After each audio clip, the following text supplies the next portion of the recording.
out the text from the NRSV for you and highlighted the important things that I will be taking on here. Okay, I'll read it out as usual. Just a reminder, the blue slides as normal are all the text from the Bible directly picked up from the NRSV version. He left that place and came to his hometown, and his disciples followed him. He left that place means it is understood, the reader is supposed to know that he has left Capernaum and he is coming down to Nazareth, which is supposed to be his hometown. So Nazareth is more to the south, Capernaum is more to the north, okay, one of the areas along the shores of the Sea of Galilee. So he is coming to his hometown Nazareth and he is followed by his disciples. On the Sabbath day, which was his normal practice, he began to teach in the synagogue, and many who heard him were astounded. They said, "Where did this man get all this? And what is this wisdom that has been given to him? What deeds of power are being done by his hands? Is not this the carpenter, the son of Mary, and brother of James and Joseph and Judas and Simon, and are not his sisters here with us?" And they took offense at him. And then Jesus said to them, "Prophets are not without honor except in their hometown, and among their own kin and in their own house." And he could do no deed of power there, except that he laid his hands on a few sick people and cured them. And he was amazed at their unbelief. I've put this, okay, in dark blue here highlighting, because this is the only place where, Mark reports to us the reaction of Jesus. Everywhere we have seen Mark, takes a lot of trouble to report how the crowds reacted to the teaching and the preaching of Jesus and his healing ministry. But here, this is one particular place where he takes a lot of trouble to tell us that it was he who was very much, amazed. And amazed at what? Amazed at their level of unbelief. Just a moment, it's coming. And he was amazed at their unbelief. Now let us see the analysis before we go on, analyzing the main points of this pericope. Just an overview of the entire chapter 6. Okay, we are going to do entirely chapter 6 today with 4 to 5 key episodes. So when we see here in the entire chapter 6, Jesus is busy working. He is still working his miracles. He has taken off on a very positive note up from Galilee there. Throngs are following him. He's become a sort of a superstar. He's become very popular. Okay, but when he comes here to his hometown, it is a total reversal. And why Mark is telling us that he could not do, and specifically he mentions he could not do much miracles here in Nazareth as he was able to display his spectacular power in Galilee. Why? Because the people here, for the simple reason that people here take him for granted. We will be looking at that more in detail as we proceed further. Perhaps he refrained or he held back. Okay, when Mark tells us he could not do, there will be a lot of emphasis on that. It is not that Mark is trying to tell us that Jesus, was not able to, his ability was restricted over here, not at all. It is only that the bedrock of faith which is required for the performance of any healings or any miracles, that was absent here in these people because they had a closed mind. His miracles were vehicles to reveal his divine identity, which we have seen time and again. And in this chapter, in between, there is one key episode, that is the beheading of John the Baptist, wherein the whole thing, this triumphalistic view that the apostles and the disciples will have later on when they go on their mission and when they are coming back, they are very ecstatic, very euphoric because they have been very successful in their mission. And within that episode of they going out to the villages and the towns, on their first mission and returning, we find this incident of beheading of John the Baptist sandwiched in this pericope. It is only for the main reason that, when we sometimes get too much carried away by joy and euphoria, it is also always important to remember that there is ultimately going to be an end to that. So Mark indirectly, wants to bring all the hearers, wants to bring all the readers of his text to the important fact that if we are going to share in the spectacular power of Jesus, we should also be willing to suffer along with him. Okay, that is to be mixed with suffering, which is the only way as the soon to be crucified king. If we wish to share in his power, we must also be necessarily ready to share in his sufferings too. Now let's take the entire analysis of this whole thing, of this incident at Nazareth. The assembled people we know at the synagogue are amazed. The word that is used in the text is astounded. So they were very deeply amazed at his teaching. Okay, the wisdom and the depth that was contained in that. But in spite of being amazed, they were actually shocked that a man of such humble beginnings, being a carpenter from their own village, could be capable, of evolving into such a brilliant preacher, a person who came out with a message which was winning the hearts of people. So they fall short at marveling at him, or being generous enough and going and giving out all credit to him for what he has evolved into. Instead, Mark tells us that they took offense at him, which means that they were upset with him. Why do you think they were upset with him? Their pettiness and ungenerous spirit was clouding their vision. There was something that was blocking them, within their hearts. They did not embrace the beauty of what was, unfolding before their eyes. All that they could utter in their own shock was that, isn't he the carpenter, the son of Mary? So when they are referring to him as a carpenter, obviously not exactly a sort of a derogatory term, but they are trying to belittle all that he has achieved so far.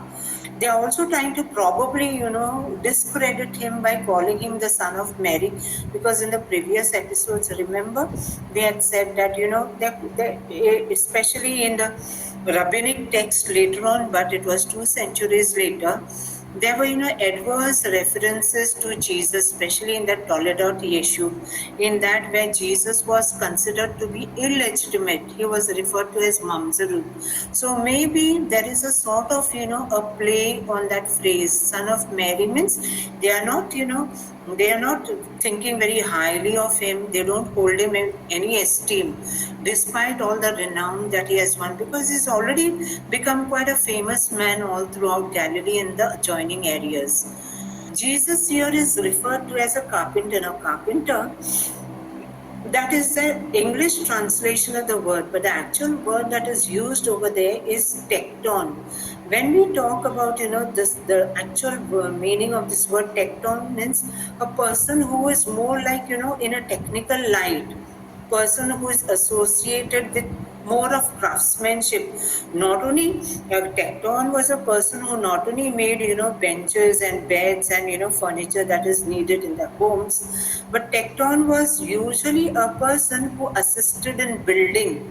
Like normally when we are putting up the main structure of the house before putting up the building, there is something called the woodwork, the centering that is carried out, and this centering is normally done by a woodwork expert, generally carpenters. But they are people who are specialized in their trade.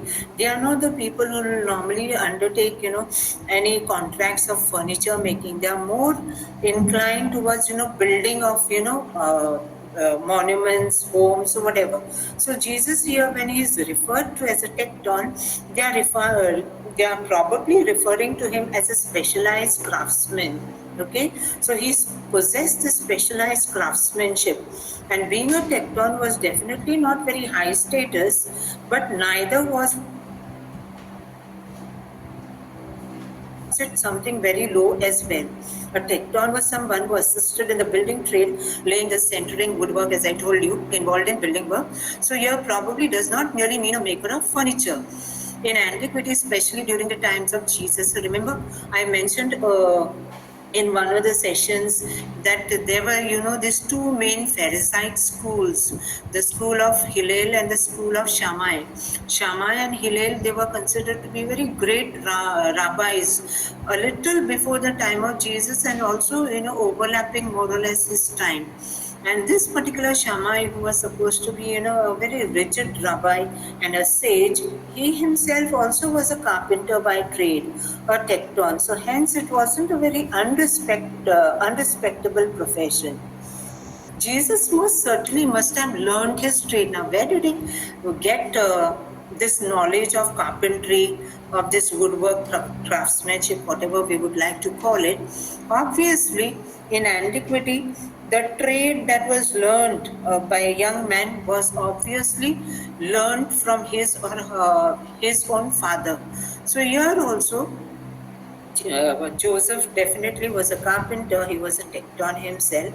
So Jesus also definitely learned his trade from his own father, Joseph, that is Joseph, and probably must have actively worked at the Hellenized city of Sepphoris, which was only 4 miles away from Nazareth. When you talk about Nazareth, Nazareth was a sort of a very small hamlet, like more of a hill country. And just 4 miles away from there, there was this big, cultural center of Greek excellence that was Sepphoris. Sepphoris, Tiberias, and all. I've already shown you a map in my earlier presentations also. These were big cities there in Galilee. But Sepphoris was one such city which was totally, in fact, destroyed in the year 4 BC at the time of, King Herod's death. When King Herod died, there was a big revolt. These revolts were always festering in the whole of Galilee, especially in Galilee. Galilee was supposed to be, very difficult to be controlled, even worse than Judea. So when Herod the Great died in 4 BC, there was a big major revolt that was, carried out against the Romans and partly also against the Herods, because the Herods were considered to be active collaborators of the Romans. So definitely when he died, there was one Judas ben Hezekiah. Okay, Judas ben Hezekiah means Judas son of Hezekiah, who carried out this revolt. And at that time, when there's reprisals by the Romans took place, Romans were always very harsh in the reprisals. Whenever any of their subject countries or nations rose up in revolt, they would crush it with a lot of, vengeance and without showing any mercy. We have seen very extensively during the fall of the Temple of Jerusalem in 70 AD, how like things unfolded. So here also, much before, this was the time when Jesus probably was born. That was the time when this revolt took place. And so this whole city was flattened. So definitely when Jesus was growing up as a young boy, they must have found a lot of work over there. And Jesus probably must have gone to Sepphoris and must have, taken part in the building program of the city. Scholars surmise that son of Mary, coming to that expression, okay, when the people of Nazareth refer to him, isn't he the carpenter, son of Mary? Son of Mary need not necessarily be, something that is mentioned in a negative light. Of course, we know that from later accounts that, it was more because there was a big division. The partition between the Jews and the Christians was widening after the 1st century AD. And that is probably, the reason why the Jewish rabbis were taking a very hostile view of the upcoming Christians, because they felt that the early Christians were actually, robbing their own heritage, little realizing that they actually shared in the same heritage. So that is the reason, like, Jesus is talked about negatively in rabbinic literature. But in antiquity, we also know that in Jewish circles, people were also sometimes known by their mother's name, especially if the mother came from a very illustrious family or from a prestigious family. The son or the child could be known as the son of, the mother. And also sometimes when the father was no longer there, when the father died also, then the children would be, referred to as children of their mother. So we don't know for sure, okay, but all the same, we know that, whatever comments were passed that day on the day in Nazareth in the synagogue there, Jesus did not get a warm reception. On the contrary, it was a very cold and hostile reception that he gets. And that's the reason we know that Jesus says that a prophet is never accepted in his own homeland, not even in his own home, and also not in his own family sometimes. Maybe we have earlier also we have seen how the immediate family of Jesus may have not been very warm with him initially. Remember that episodes in chapter 4 where they come to take control of him, and where Jesus says, who is my mother and who is my brother and sister, and there he makes the proclamation that all his believers, all his inner circle are actually his wider family. So we don't know here for sure what it was, but the impression wasn't really very good. Mark tells us that Jesus could not perform great miracles at Nazareth. Okay? Now, does this mean that he was unable to perform? Okay? Or does it mean there was a limit to his divinity? Were there limits to his divinity? He was divine. We know that he has revealed through his many miracles also that he is truly divine. So, were there limits to his power? If you look at the same account which is given also by Matthew relates in his gospel account, he appears to correct Mark's reporting, lest we get it wrong. Okay, when Matthew reports, he is rewording the same thing. He rewords it as he would not do. He would not. Would not means is Jesus himself chooses not to do. But when Mark is saying he could not do, Mark supposedly looks to be carelessly seems to use the word, okay, not realizing that it seems to reflect on the inability of Jesus to perform the miracles, which in reality was not the case. Okay, he reversed, so Matthew reversed so that we don't miss the vital point of the whole thing. Surprisingly, however, notice that though Mark says that he couldn't do, but soon after that, have you noticed, he's saying, but a few miracles he did do. He did heal. He did cure some other people. So he is, sort of contradicting sort of himself. Okay, so it's not that Jesus was completely unable to do anything or did not choose to do anything. He did do. Some minor healings were carried out over here. Okay, he says that he couldn't do soon after. He says that he did do a few healings, and ironically thereafter he sends his disciples to do the same things he did.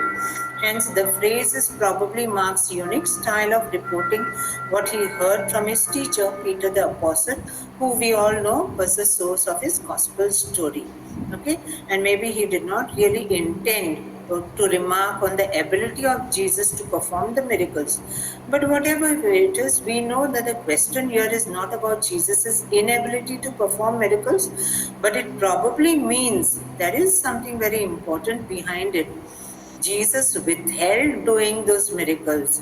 He did not let himself, or he did not, unleash that power of healing the people around him. Why? Because the people were unresponsive and closed-minded.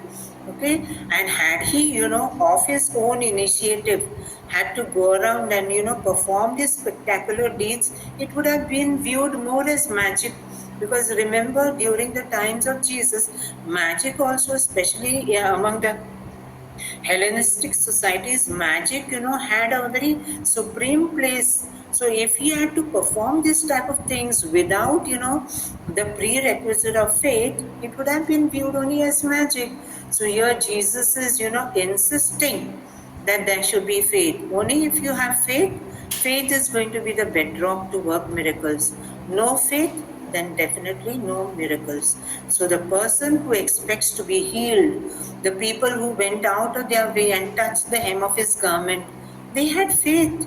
And that is the reason, they had that faith. They knew that only if they had to touch the fringe of his garment, healing would be theirs. So that definitely was a very astounding display of faith, which was totally lacking here in the cold people of Nazareth. And that is why we don't find Jesus doing any of the great things that he did in Capernaum and the other places around Galilee. Soon after that, then we have the mission of the 12. After his rejection, okay, at Nazareth, Then he went about among the villages teaching. He carried on with his mission. He goes on. From Nazareth, he moves back again to Galilee. Okay, Nazareth is also part of Galilee, but he's moving up north. He called the 12 and began to send them out two by two and gave them authority over the unclean spirits. He ordered them, I have, highlighted this, gave them authority over unclean spirits. So when Jesus bestowed his authority, he endowed them with his own power. They were able to do all these things when they went on their first mission program. And yet, the irony of the whole thing is, despite experiencing that power, despite wielding that power, they still don't really come to full faith in Jesus as the Son of God. It takes time. He ordered them to take nothing for their journey except a staff, no bread, no bag, no money in their belts, but to wear sandals and not to put on two tunics. I've underlined all this. This is indeed very remarkable. He said to them, wherever you enter a house, stay there until you leave the place. If any place will not welcome you and they refuse to hear you as you leave, shake off the dust that is on your feet as a testimony against them. So they went out and proclaimed that all should repent. Okay, see, they have gone out and they are carrying the mission of Jesus forward. Okay, this is the way Jesus has trained them. This is their first missionary experience that they have ventured into. And they are thrilled by that. Why? Because using that power which Jesus has bestowed on them, they too are able to work plenty of miracles. They cast out many demons. That means they are able to carry out exorcisms, which are pretty difficult, and anointed with oil many who were sick and cured them. But nowhere we will find that the people touched them and they were healed. That is not yet going to come so soon. Let us take now, analyze this. Why do you think Jesus orders his disciples to take nothing for their journey? Does it not look very, very harsh and very sort of impractical? Because this seems to be totally cut off from the world. How are they going to go on their mission and not, depend on anything for their survival? There is a reason behind it. They are ordered to travel light, of course, okay? Don't even carry another tunic, he says. But probably because in antiquity, okay, in ancient times, during the time of Jesus and even prior, and so also as now, in fact, it is worse now, we can say, there were accusations of greedy sages and preachers, okay? Jesus wants them not to be accused of such worldly pursuits which would damage and besmirch their mission. This would bring them bad name. So whatever people throw out to them, they should be willing to accept. But of their own, they are supposed to carry nothing. Indirectly, Jesus is demanding their total faith and trust in the providence of God. Okay? Jesus here is demanding complete self-denial to a certain measure at least as a mark of true discipleship. If you consider yourself to be my disciple, you should display your total trust in him, okay, and total trust in God's providence that he or she, whoever we are, even we in their place, will be provided for. Self-denial means a spirit of readiness to say no to oneself. A spirit of sacrifice ushers in a profound spiritual power within us. And that is the reason Jesus indirectly, okay, is nudging them to practice the self-denial so that they become spiritually more inclined, spiritually more powerful. Jesus is also gently goading them on and us to realize that true power lies in the name of Jesus, which is unleashed full on only when we learn to say no to our ungodly desires. So he is also training them to depend totally on God's providence, from whose hand comes all sustenance for our own true well-being. Let us go further, analyzing this in this.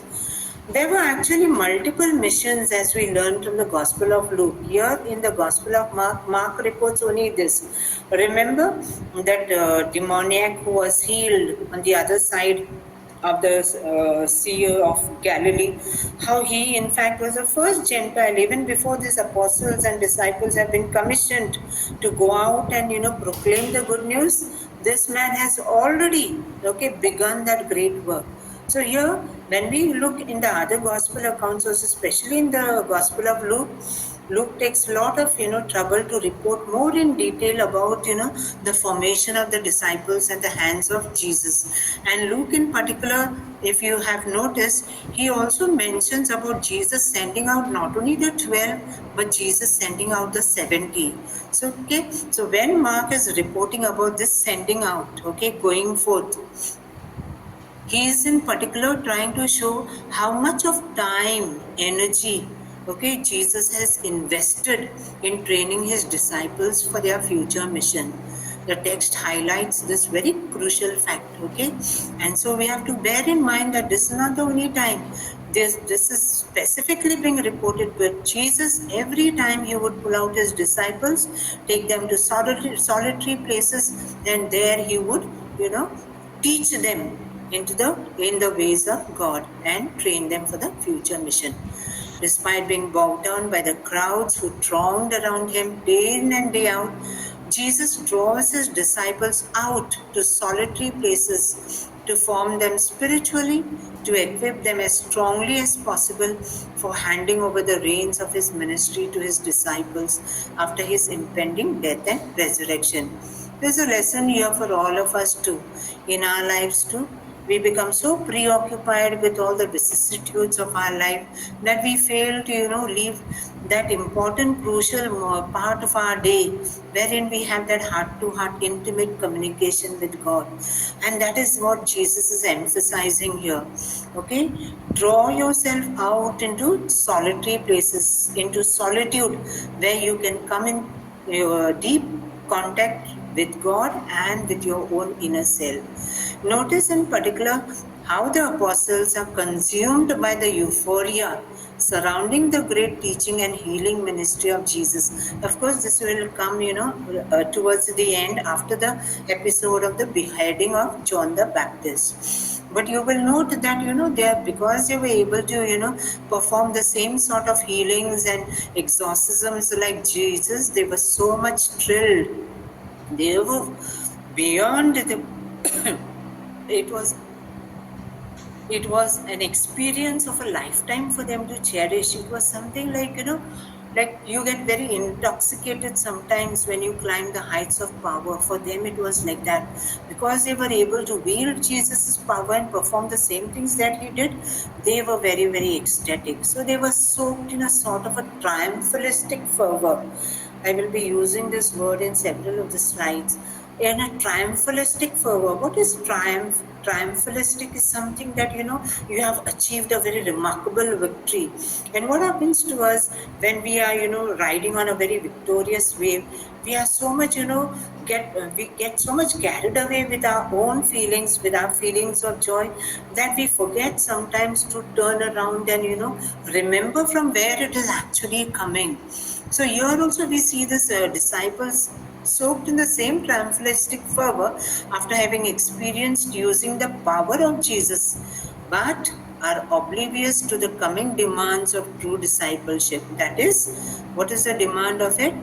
Every time, Mark also wants to remind us that we can share in the triumph of Jesus only if we are willing to partake in the suffering of the soon-to-be crucified Messiah, King, Son of God. Now coming to this, the death of John the Baptist. This is supposed to be the key episode, in this chapter 6. And in between this sending out the disciples and their returning, we find this Markan sandwich, put in between these two episodes. Let us read through so that, we can dwell on this. King Herod heard of it, for Jesus' name had become known. Jesus is becoming very famous. He's having a huge fan following. His name is there on everybody's lips in the entire region of Galilee and the adjoining areas. So definitely this comes on the ears of Herod too. And why is Herod very much unnerved? Because he has done already, he is afraid that John the Baptist, whom he has already, beheaded, he has come back to life again. And then we have Mark, telling us in a sort of a flashback, story, how John the Baptist meets his death. Some were saying John the Baptizer has been raised from the dead, and for this reason these powers are at work in him. Who? Which powers? Because Jesus, John the Baptist has come back again in the embodiment of Jesus. His powers can be, seen in the work of Jesus. But others said it is Elijah. And others said, it is a prophet like one of the prophets of old. But when Herod heard of it, he said, he was absolutely convinced, John, whom I beheaded, has been raised. You can imagine how terrified, King Herod. When we talk about King Herod, we are not talking, there are many Herods here, but here we are not talking about, King Herod the baby slayer, Herod the Great. We are talking about Herod Antipas. For Herod himself had sent men who arrested John, bound him, and put him in prison on account of Herodias, his brother Philip's wife, because Herod had married her. For John had been telling Herod, it is not lawful for you to have your brother's wife. And Herodias had a grudge against him and wanted to kill him, but she could not. For Herod feared John, knowing that he was a righteous and holy man, and he protected him. Look at the irony. He protected him, okay? But he was eventually the man at whose hands John meets his death.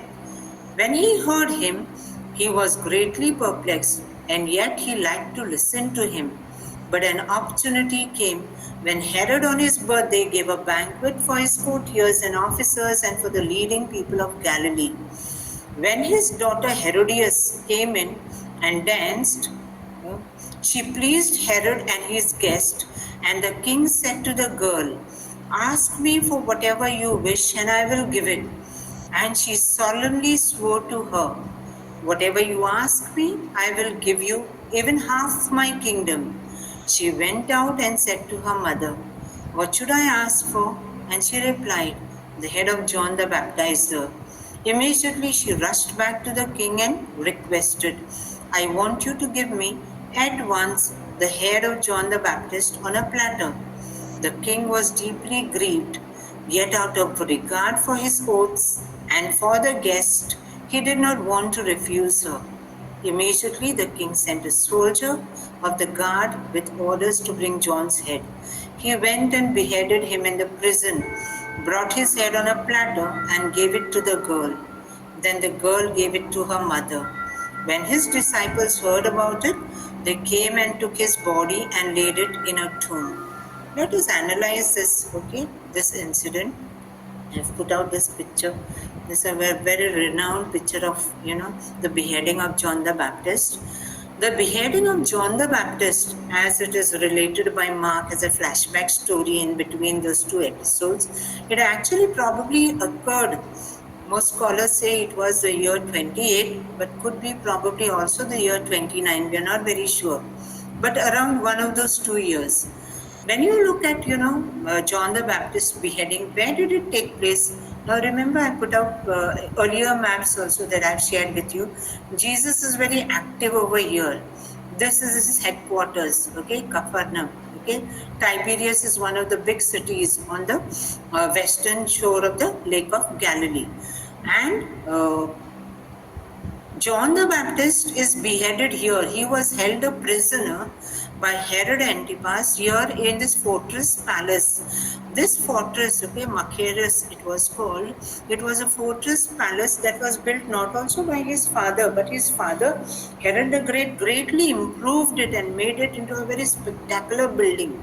But the fortress proper was actually built by the Hasmonean kings who ruled, in the 1st century BC. So here the entire action that is unfolding with John the Baptist is over here in Machaerus. And where is it? It is on today. This place is not in Palestine. It is part of Jordan because it is on the other side of the Jordan. Can you see? On the east side of the Jordan, on the shores of the Dead Sea. So from here you can oversee the Dead Sea.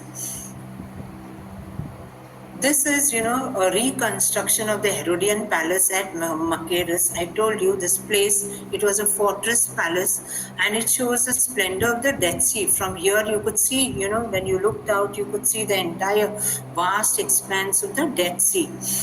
This place has been very extensively studied and excavated by this very famous archaeologist called Győző Boros. He's a Hungarian man from the Hungarian Academy of Arts, and in collaboration with the Jordan Antiquities and the government over there, from, I think, if I'm not mistaken, from 2007 onwards, he's been very extensively. Even in the past, this place used to be excavated. It was a hidden place. It was discovered late on, and the excavations have gone on to such an extent that only in the year 2019 they have been completely wound up. And Győző Boros he has published 3 huge volumes of the entire excavation report of this fortress palace of King Herod. This is a very famous painting that was, done by this artist Edward Armitage, and it is there in this Guildhall Art Gallery in London. It shows Herod's birthday feast, okay? It shows you Salome, okay, the princess, she's dancing here. Herod is over here, Herodias, his wife, is over here, and all the assembled guests who are partying. The same picture is put out over here, okay? Although the gospel scene representation is based on this artist's imagination, he only imagined this. It is the closest to the architectural and archaeological reality of the Herodian royal court of Machaerus known in the history of art. It's very strange, like, what a fine, fertile imagination this artist had, because when Boros has, done out all his excavations on this entire fortress palace, the things that have been discovered, okay, and on display. By the way, since this incident occurred more or less in 28 or 29 AD, taking it to be 28 AD, coming year 2028 will be 2000 years, and the Vatican is actually very actively promoting that in 2028 or 29, between 28 and 29, there will be a lot of trips, like how we have these trips to the Holy Land. This is not part of the Holy Land because this is here in Jordan. So they will be encouraged to go and visit. The site is being made ready so that public can come and pay a visit. And this archaeologist has already been, awarded a medal by the Vatican for his astounding work on this fortress citadel. We'll go further. Now, coming to the beheading of John the Baptist, certain key things let us see. Between the sending out and coming in, I told you this is a typical Markan sandwich, and Mark uses this to interrupt the narrative. Why do you think purposely he embeds this, important, sad episode within, 2 events wherein the disciples are, coming back, so thrilled after their missionary activity? Mark is using this to interrupt the narrative of a triumphalistic experience of the disciples at mission, to draw back attention to the constant undergirding theme of suffering and persecution. That looks to be the obvious reason. We all know that John the Baptist is Elijah version 2.0. Okay, we have dwelt on this, so I will not go too much in detail. He was, they knew that before the Messiah would come in the Old Testament, in the fulfillment prophecies, it was prophesied that prior to the coming of the Messiah, Elijah would come back again. So here, when John the Baptist is, portrayed as wearing camel's hair as loin cloth and all, those are like echoes of how Elijah worked in the desert when he was a prophet in the Old Testament. Like in the Elijah episode, we know that, Elijah's arch nemesis, his bitter enemy, who was his most ferocious enemy, you can say, it was Queen Jezebel, okay, whose husband was King Ahab.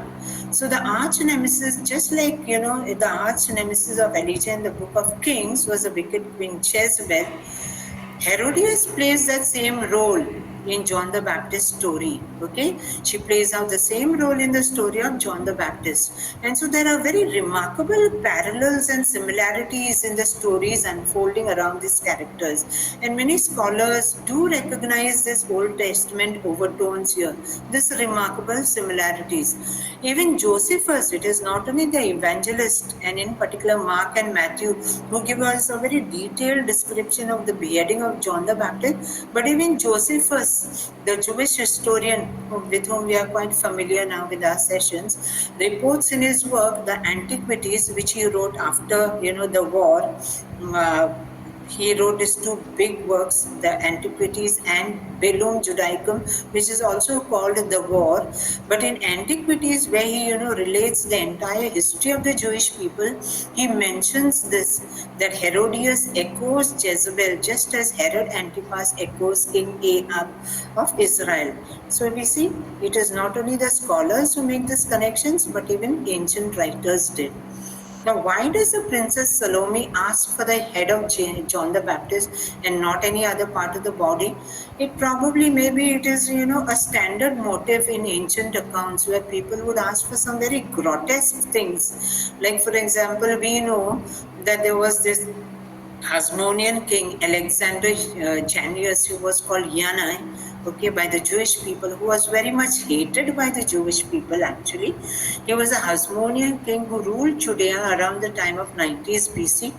This man was notorious because he carried out a crucifixion of 800 Pharisees. Why? Because they have actively participated in the civil war that had broken out. Because these Hasmoneans had usurped the high priesthood for themselves. Though they were kings, they even took over the office, by force, the office of the high priest. And that is why the Pharisees and even the other, the Sadducees also, they were against not only him, but prior to him also the previous king Jonathan. He was the one who actually did it. But it went on that, they were kings and they were high priests as well. So they were very much hated by the common people and in particular the Pharisees. So when a revolt broke around in the 90s BC, a little less than 100 years, before Jesus comes on the scene, what does he do?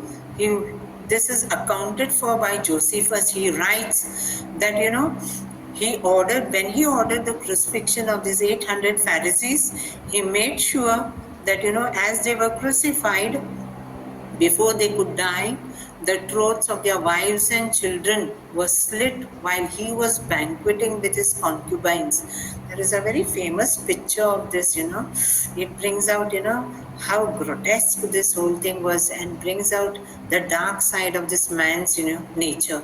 So here, this must have been, this was something very standard, like, people in the past were used to this type of asking, some very grotesque, making very strange request of like how Salome here asked for the head of John the Baptist. So Herod Antipas fits a similar role here, banqueting in the halls at Fortress Palace of Machaerus. And here, what is the occasion? They're celebrating his birthday. And here, he's drunk fully and is lusting after his own grand niece in a drunken bout. It's very interesting. The wife, Herodias, whom he claimed to be his wife, she was actually not his wife, as we have already seen. She was the wife of his brother Philip. But in reality, Herodias was their niece. She was a granddaughter of King Herod the Great. And Herod Antipas and Philip were the sons of Herod. So when she was a granddaughter of King Herod, obviously Herod Antipas was in effect her uncle. So there was a lot of sexual immorality, especially incest. What is incest? Having sexual relations between very close blood relations within the family, which is considered to be very horrible and totally immoral. That is called incest. And this was very common practice among the Herodians, also among the Romans, no less. So here, when Herod took Herodias as his wife, prior to that he was already married. And to whom was he married? He was married to the daughter of King Aretas. He was a king of the Nabateans who finally had his revenge when he destroyed his Machaerus in the year 36 AD. Okay, and Herod had divorced. Why did he incur the wrath of King Aretas? Because he divorced his legal wife, his daughter, in order to marry Herodias, the wife of his own brother Philip, the Tetrarch of Iturea. It was this immoral act, because what Herod had done, this is the reason John the Baptist fiercely, denounced him. And that is why he was caught in the crosshairs with Herodias. So for Herodias, he was a marked man. Okay, and she was finally the one who maneuvered his death by exacting the ultimate revenge. Now, when Herodias' daughter Salome is perhaps, she's mentioned over there, it's very bizarre that a princess can be dancing in front of assembled guests, because this is very low life stuff. It is something like a princess will not do. But here probably Herodias, when it is said over there, she danced and she captivated Herod so much, because Herod was already lusting after her, though she was his grand niece actually. She was the daughter of Herodias, but not out of marriage with Herod Antipas. She was probably the daughter of Philip. So here, Herodias was not present at the dance of Salome. Probably she was not there when she was dancing. How do we know? Because in the Gospel account of Mark, it is mentioned that she came out to discuss with her mother. Now, why do you think this must have happened? This must have happened because it was standard custom in Mediterranean societies to have segregated banqueting halls for men and women. And we know that, from Josephus's accounts, this was very true. At the fortress palace of Machaerus, there were many banqueting halls. So in the banqueting halls, women would have separate halls, men would have separate. Men and women would normally not be together. So from what Josephus tells us, these things were very much present there. So she was most probably not present, Herodias was not present to see the drunken lust of Herod for her own daughter. This explains why Mark tells us, that she went out to consult her mother. It is surprising that the Princess Salome, she danced before the assembled guests. I've already touched on this. This is very low life, so it was very unbecoming of a princess. Yet, but this happened. From what we know from Josephus's accounts, the banquets of the Herodian family were notoriously very, very scandalous. So anything was possible. So it is possible that, Herodias sent her daughter, that was, going down a very dark path. You are sending your young daughter to put up, a show in front of all the assembled guests. I think that is the lowest level of any sort of sense of modesty, which definitely they must have not had. Now, coming for half the kingdom, the account tells us that, Herod was so pleased that he was willing to give even half the kingdom. Now, half the kingdom is probably a hyperbole. Now, what is a hyperbole? A sort of an exaggeration intended to bring out the bitter irony of the eventual fate that would befall Herod Antipas and Herodias at the hands of the Emperor Caligula in 39 AD. This is very interesting, because we should know what really eventually happened to him. In 39 AD, where in 39 AD, what happened there? This was a time when Herod Antipas, this is much later after Jesus has died and gone, Herod and his wife, both of them lose their kingdom. They lose their kingdom, they lose their kingship, and they are sent into exile in modern day France, which was at that time called Gaul. And why did this happen? This is very interesting. When later on, there is one entire slide I will be explaining. I'll go more in detail. So this half the kingdom was definitely not within the reach of Herod Antipas at all. It is not possible only that he would be able to give half the kingdom to Salome. Herod was technically speaking not a king at all. Yet Mark and even Matthew calls him king, because that was probably the way the common people in Galilee and also in Perea, where Herod Antipas was a ruler, he was viewed, because that was common language for the people, because prior to them taking over the reins of power, their father was commonly referred to as a king. He was definitely King Herod. Herod the Great was definitely king. That was a title that was legitimately bestowed on him by the Roman rulers. But Herod Antipas was only a tetrarch. Now, what is the meaning of a tetrarch? You've seen, we often talk about Tetra Pak. You know what are Tetra Paks, no? Because they are four-cornered, four sides to it. That is why it is called Tetra, means four-sided. So when we talk about a Tetrarch was a ruler of only a fourth part of the kingdom. So since he had inherited, when Herod died, his kingdom was divided as per his will between his four sons. He had inherited a fourth of it, which was Galilee and Perea. Okay, so only a fourth part of the kingdom. So he was not given the title of king. So to his other brothers also, they were not referred to as kings, they were tetrarchs, and thus couldn't have been able to give half his kingdom.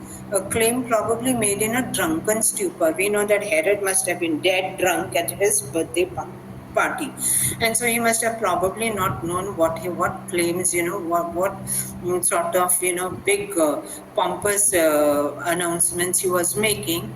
But the ironic part of the whole thing is that when she makes the demand of the head of John the Baptist, he is shaken out of his stupor and is very much in his senses, knowing very well what he was doing. Half a kingdom expression probably also carries Old Testament overtones. Like we find this, and this is an allusion also to the book of Esther.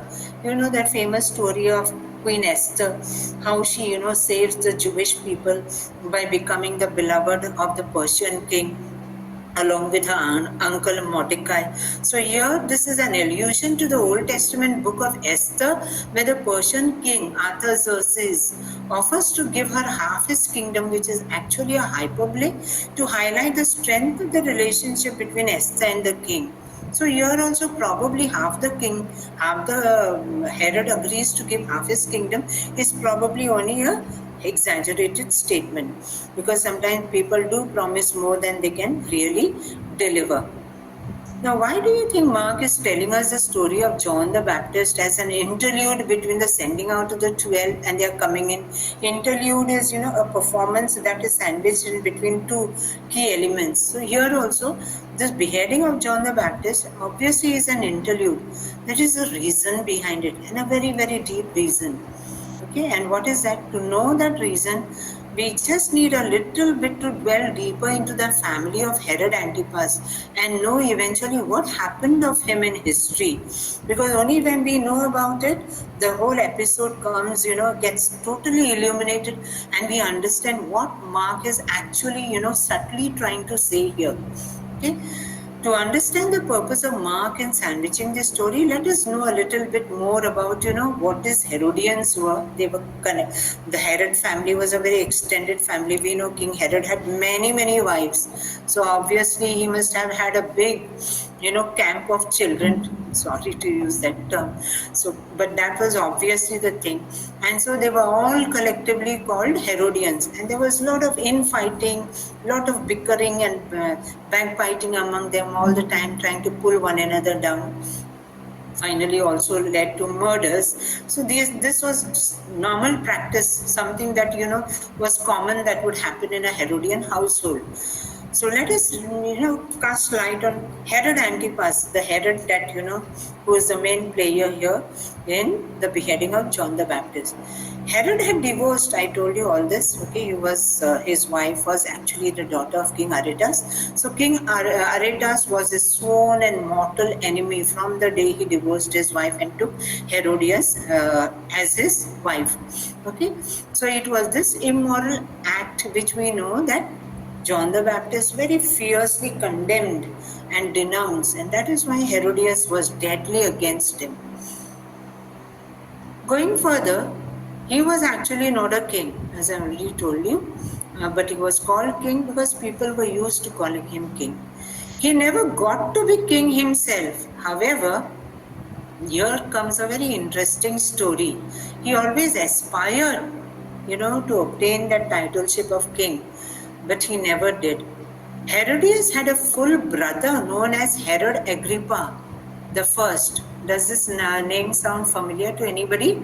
We come across this name in the Acts of the Apostles. Okay, when we are dwelling into the history, Acts of the Apostle, is a work of Luke that dwells into the early history of the early Christian church. Okay, so here we come across, first time we hear his name, Herod Agrippa first. And this character who was named in the Acts of the Apostles, he was a full brother of Herodias. They were brother sister. Okay, known to us in the Acts of the Apostles. Remember Herod Agrippa the first. There are two Herod Agrippas. Okay, Agrippa the first and Agrippa the second, who comes later after 44 AD. But Agrippa the first is also the man who is responsible for the first persecution that broke out against the Christians in Jerusalem. He was also the first, he was the king who actually ordered the death of the Apostle James, who was the brother of John the Apostle. Okay, and this Herod Agrippa the first was made king of Judea by Emperor Caligula. Remember Caligula? He became emperor soon after Tiberius died. Tiberius died somewhere between 36 and 37 AD. And soon after that, Caligula, young man, okay, he became the emperor. Now, Caligula and Herod Agrippa the first, they were, close buddies. Okay, they were very loyal friends to each other. Why? Very strange. You must be wondering how come Caligula was most of the time in that island of Capri, most of the time with Tiberius. And otherwise, as a young child, he was in Rome, okay, being the future to be trained emperor. He was obviously situated in Rome. And what was Agrippa doing there in Rome? It was standard practice among the Herodians to send their young princes and all for better education there in Rome. So Agrippa was definitely sent over there. Herod Agrippa was sent over there by Herod the Great. So that's how Agrippa grew up alongside Caligula, and they were the almost best of friends. Okay. Now we know for sure that Agrippa was a party buddy of young Caligula. I've highlighted this. And they say, Josephus tells us, in his accounts, we come to know all this, details from his work, the Antiquities. We come to know that when Tiberius was still emperor, he had already become a very old man, but he was still emperor. Agrippa got himself in trouble. Why? Because Tiberius somehow, came to know that Agrippa, was canvassing for Caligula to become the emperor. And you can very well imagine that must have sounded the death knell for Agrippa the first.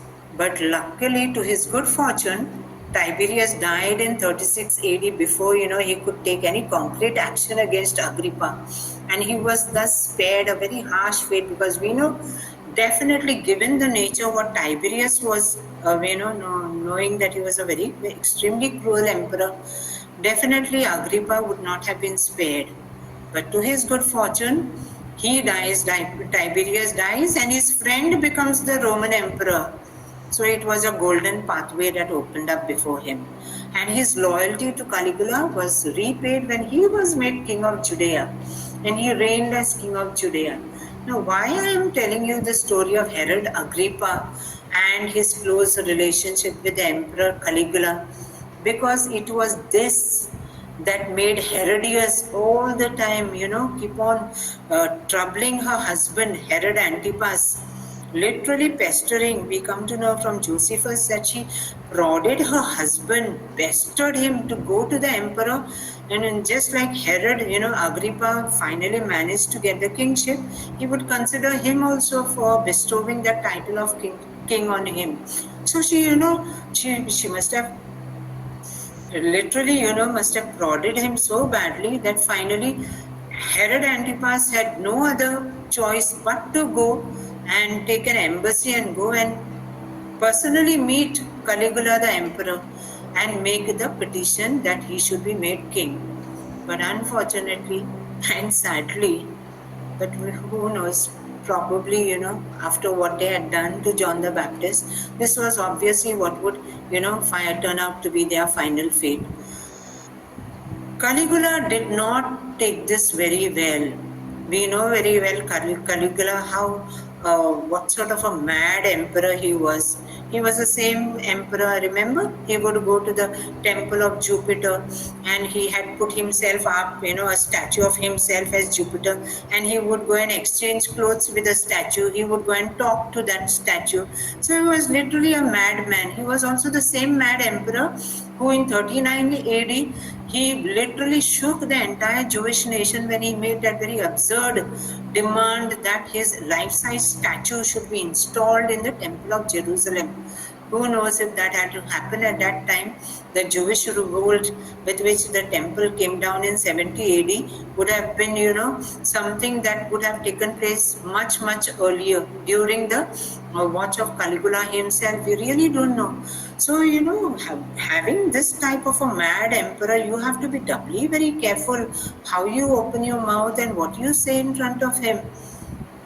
And here when Herod Antipas opens his mouth and makes the petition that he may be made king, this goes down very badly with the emperor and the whole move backfires. The mad emperor was so incensed with this petition that not only did he, not consider the petition and outright reject it, but on the contrary, he went out to punish Herod Antipas. He stripped him of his tetrarchy and exiled him to Gaul, where he lived out the last days of his life. And what happened to Herodias? She also accompanied him to exile. Now, why we need to know this? Now, let us see, going back to the episode here. Given these quirks of history about what eventually happened to Herod Antipas and Herodias, we realize that Mark has a subtle reason in calling him king. He calls him king to highlight a very stark contrast. There's a mistake over here. It is stark, S-T-A-R-K. A very stark contrast. A contrast between two models. Now, what are they? They are the two models of kingship. One side Jesus and one side Herod Antipas. In the banqueting scene, go back to the banqueting scene at the fortress palace at Machaerus. We have here somebody, that is Herod Antipas, with a very lewd banquet held for his own birthday, which ends in someone's painful death. Whose death? John's death. And what type of a banquet is it? It is a big hall. So you can very well imagine, that all the sumptuous delicacies that were spread out before all the guests and this immoral acts of all this lewd dancing and all that is taking place. So what kind of a banquet is this that is going on in the palace at Machaerus with Herod Antipas presiding over it? It is quite the opposite of another banquet. Okay, contrast this with another banquet, that is the Last Supper, that will follow much later when Jesus feeds others, where Jesus, unlike Herod Antipas, will be a servant leader, the one who gives his life for others, unlike taking the life or lives of others. So Mark, can you see how Mark is deliberately contrasting the true life-giving kingship of Jesus to the hollow, death-like kingship of Herod Antipas? Mark subtly, very subtly draws our attention as to who really is the true king. Okay, when he is juxtaposing these two models of kingship between Herod Antipas on the one side and Jesus without making claims to kingship, he emerges eventually as a true king. This is the reflection summary for this entire episode. At the end of this episode, Mark mentions that the disciples of John the Baptizer came and took away his body. Now, why does he give this, important detail? Do you think it contributes to the flow of the narrative? It definitely has. There is a purpose behind it.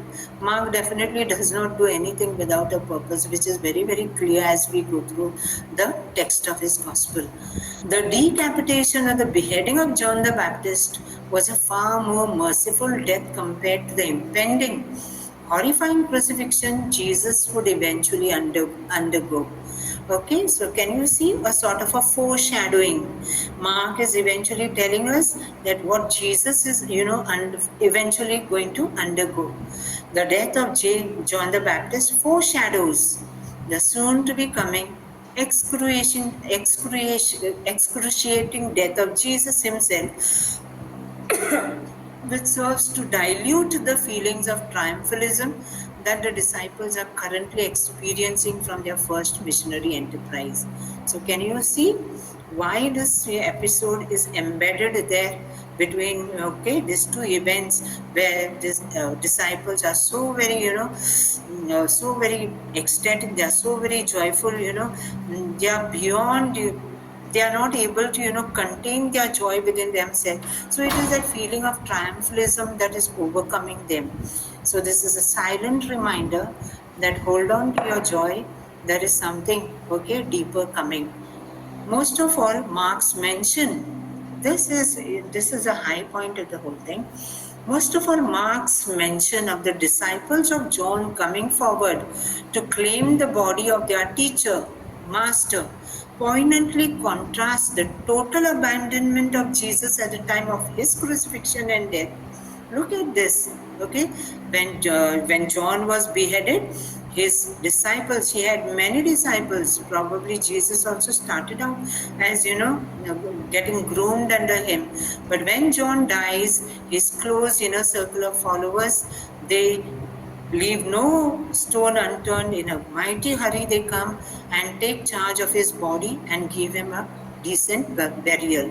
So here there is, a very poignant, very touching contrast between how John is taken care of by his disciples and how Jesus eventually, at the time of his death, time of his this crucifixion and death, is totally abandoned by his inner circle. That brings out the tragic and bitter irony, and a striking contrast. When Jesus is executed, where were his disciples? So this is the striking contrast between these two teachers and leaders. In the way the two teachers would eventually be treated by their own disciples in the events of their deaths. One, John the Baptist, reverently claimed and buried with due dignity, but the other, that is Jesus, left to be buried by close friends minus the disciples. So where were his disciples when Jesus is executed?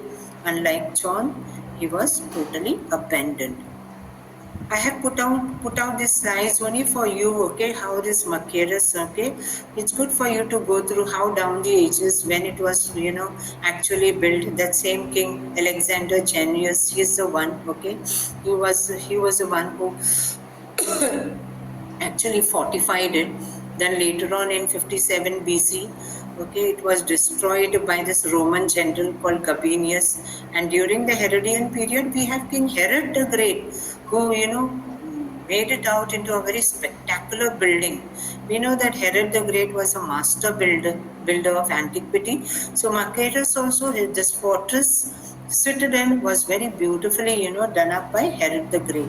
You go through it because this is what is attested also by Pliny the Elder, one of the great Roman writers who has written natural history.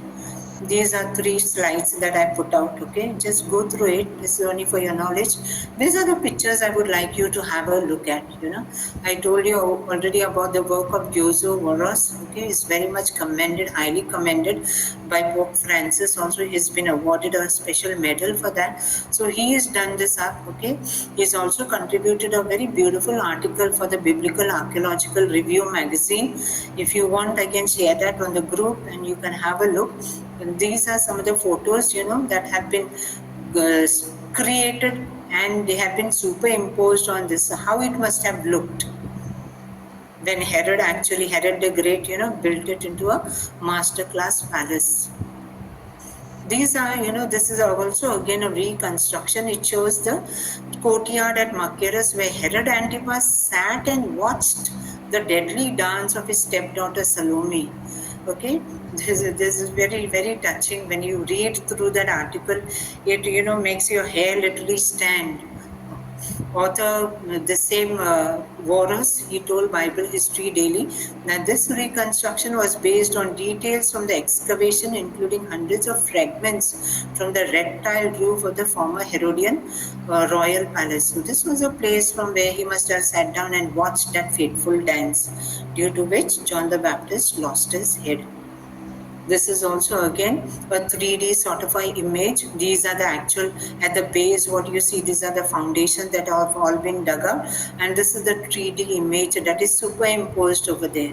Okay, where it actually tells you there is that this is that circular place where Herod's throne was probably there, and he must have sat down there and watched all the performances. This is that scholar, okay, Gyozo Voros. He's the one who has published 3 whole volumes about the excavation of Machaerus, and he is also spearheading all the preparations for the oncoming 2028 or 29, okay, opening up that entire area for visitors to mark the 2000 years of John the Baptist's death. This is also another picture. I put this out because you can have a look at it. So this was a prison, okay, where John the Baptist was held. We don't know how long he was held, but he must have probably been held for quite some time.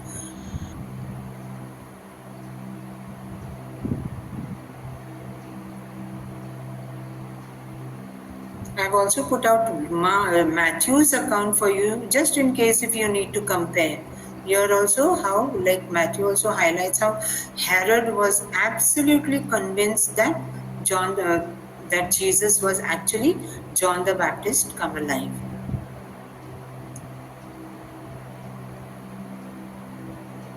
Now, these are 2 more episodes, but I don't think it's already nearing 10:30. We will have to continue this the next time.